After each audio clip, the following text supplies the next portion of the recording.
of those things seem to outweigh the fact that a black woman has said that nothing to do with her being black. Everything is about racism. She has ultimately turned around and said that institution is racist, and everyone has decided to pile on. So let me just tell you, in terms of my thoughts, at best, these individuals are weak, insecure, hate to see a rift, and have a positive prejudice towards the royal family. And at worst, they are a bunch of disgusting racists who fail to acknowledge their racial prejudice and actually find solace in seeking self-esteem and status from gaslighting black people. It is either one or the other, or both. Here's the problem. I would have said exactly the same thing if she'd been white. Exactly the same thing. So what's the point that you're trying to make? And actually, Kate Middleton, who came in, she got criticised very heavily by the media early on in that relationship. But she didn't have to contend with racism, and she just did her duty, accepted in return for all the luxury. But she didn't contend with racism, though, yeah, did she? but these two said... She didn't contend with racism, though, did she? Where did the racism come from? OK, so you're clearly not understanding, so I'll break it down you're not again. understanding you're not me. understanding about the institution. Where did the racism come from? I'll answer. Tell me who was racist and when. OK, I'm going to answer to you. Okay? Who and when? Right, let's just start with the institution. You can't just say everyone's racist. Let me answer. Yeah. Who and when? OK, so let me answer, OK?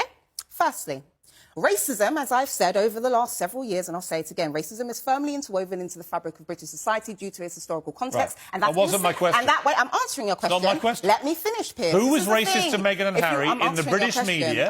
Or who was racist at the palace? And when were they racist?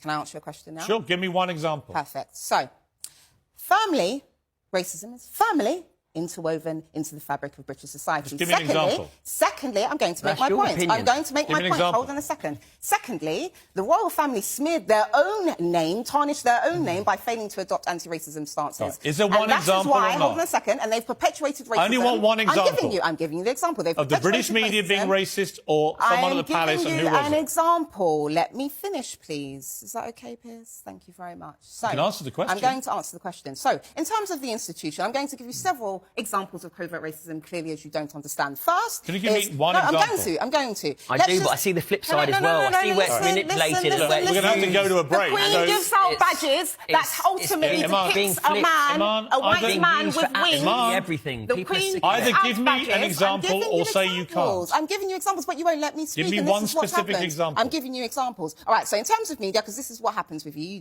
you're clearly not trying to hear me. Just ask for a fact. In terms of the media, we've already seen the clear distinction between how the media has displayed or spoken or represented, obviously in terms of how they've represented. You don't have an example, right? Yes, I do. In terms of holding a baby. Kate held her stomach and therefore it was fine. Meghan held her stomach and she's a terrible person. This is an example of covert racism. No, it's called covert racism that you don't understand. Oh, it's nonsense, Iman. There is no racism in the British media to Meghan Markle. There never has been. None of it has been racist. Fine. You can continue to perpetuate your covert racism on national You know what? OK, I've got to leave it there. I have to leave it there. We've had a good run at this.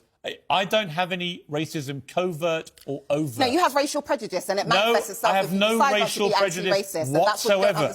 I have none whatsoever. That's what you don't understand. I wouldn't be giving you 21 minutes of my show on a regular basis if I had a racial prejudice. But this is what happens. So white people tend to justify either sleeping with a black person, having a black friend, or hiring a black person as to make sure they're exempt and I'm not going to hire you, but I will keep having you back as a commentator if you can provide some facts behind the extreme rhetoric. Yes, which I did. You can't just say everyone's racist in Britain, but I can't give you a single example. I explained to you that she already experienced racism in that institution. I already told you that, and you've gaslit that woman just like the rest of the media. I know, I'm a gaslighting covert racist. Thank you very much indeed for joining me. Yes, you are indeed. All right, great to see you.